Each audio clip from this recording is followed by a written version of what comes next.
Today, a salvage crew recovered the remains of not one, but 4 rare Navy attack planes.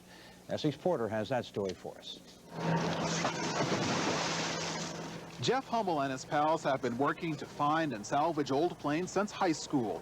That's part of the reason they formed their own salvage company. The first plane recovered today is a Navy F-4F Wildcat fighter. It was stripped of its instruments and burned for firefighting practice at the old Sandpoint Naval Air Station. It's one of 5 planes found in 150 feet of water 4 years ago. One was salvaged after a court battle with the Navy.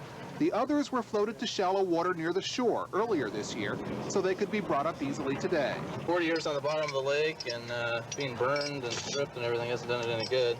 But I think there's still some good stuff. We got another one just like this one that's in a little bit better shape. The front part is. And between the two of them, there's some good parts.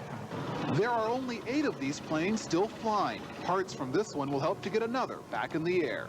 It may be a lot of trouble to find and salvage these old planes, but it's certainly worth it to World War II airplane buffs all over the country.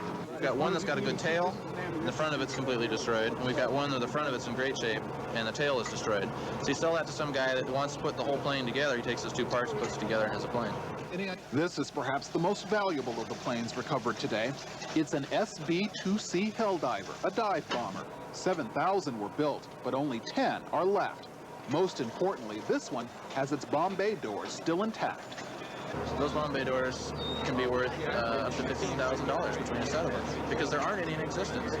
So for someone to manufacture that, it's a big expense. So they're, when they say, hey, you got the bomb bay doors to that, they get pretty excited.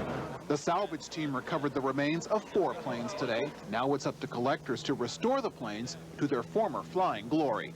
On Lake Washington, off Juanita, Essex Porter, KIRO Eyewitness News.